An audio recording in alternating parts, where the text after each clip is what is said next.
Salut à tous, aujourd'hui je vous montre comment nettoyer le capteur de votre caméra. Ça devient nécessaire lorsque vous changez souvent d'optique, notamment en extérieur où forcément il est inévitable que de la poussière vienne se déposer sur le capteur après plusieurs semaines, plusieurs mois d'utilisation de votre boîtier. Et encore plus si vous utilisez comme moi un mirrorless où le capteur est directement exposé. Lorsque vous ouvrez en grand, ça se remarquera pas forcément sur vos photos.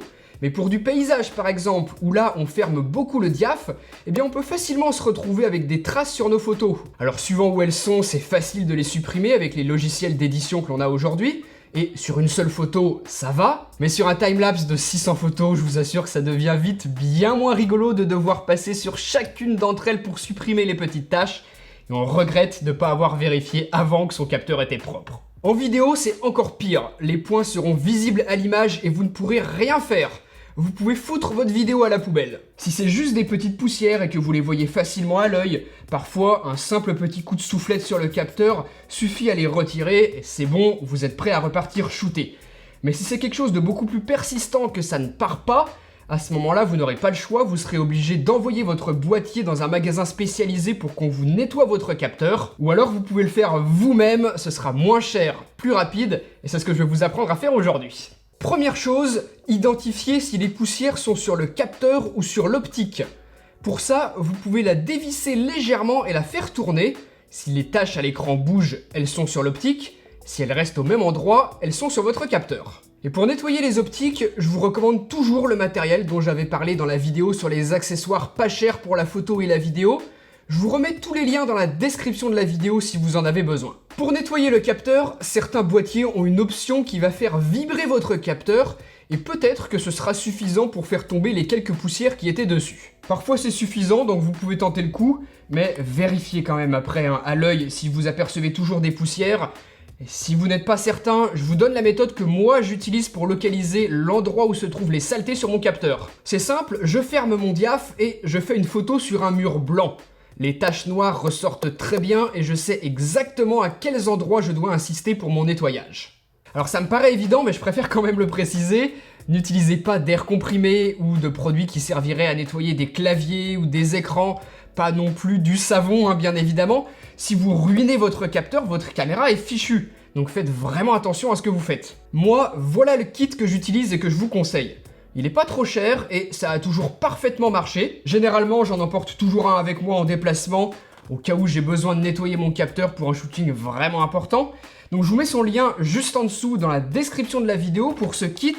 Et faites attention, ce sera pas exactement le même suivant la taille du capteur de votre boîtier. Parce qu'évidemment, si vous essayez de nettoyer votre capteur micro 4/3 avec un kit pour full frame, vous allez avoir un souci. À l'intérieur de ce kit, on va retrouver le liquide de nettoyage et les petits bâtonnets sur lesquels on va appliquer ce liquide, mais je vous explique ça en détail juste après. Si vous avez un réflexe, lisez le manuel et passez en mode nettoyage manuel pour relever le miroir. Et sur les mirrorless, qu'on appelle en français aussi les hybrides, sans trop de logique, le capteur est directement accessible, mais attention s'il est stabilisé ce capteur, puisqu'on va devoir le bloquer avant de procéder au nettoyage. Sur les boîtiers Sony, voilà où ça se trouve dans les menus. Sinon, encore une fois, lisez le manuel de votre boîtier et lorsque ce message apparaît, n'éteignez pas le boîtier puisque l'on veut que le capteur reste bloqué. Ensuite, c'est parti, passons au nettoyage. Vous prenez le liquide, un petit bâtonnet, il y en a plein dans la boîte, donc prenez-en toujours un neuf. N'en réutilisez surtout pas un ancien, il ne sera jamais totalement propre.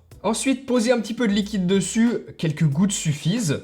Ensuite, vous placez quasiment votre bâtonnet à la verticale comme ceci et on fait un passage lentement, sans trop appuyer sur le capteur. Enfin, on repasse un coup dans l'autre sens pour s'assurer qu'il ne reste vraiment aucune poussière. Ce premier bâtonnet, vous pouvez vous en débarrasser, on ne s'en servira jamais deux fois de suite et vous en prenez un nouveau, sec cette fois-ci, puisqu'on va faire un deuxième passage. Comme tout à l'heure, vous positionnez votre petit bâtonnet qui est cette fois-ci totalement sec et vous enlevez toute l'humidité qui serait restée sur le capteur ou une petite poussière qui serait venue se déposer entre temps. Voilà, c'est aussi simple que ça. Maintenant votre capteur devrait être tout propre, mais on va quand même vérifier. Fermez votre diaph et refaites une photo sur un fond blanc comme tout à l'heure et vous ne devriez plus rien avoir du tout sur votre capteur. Il est comme neuf.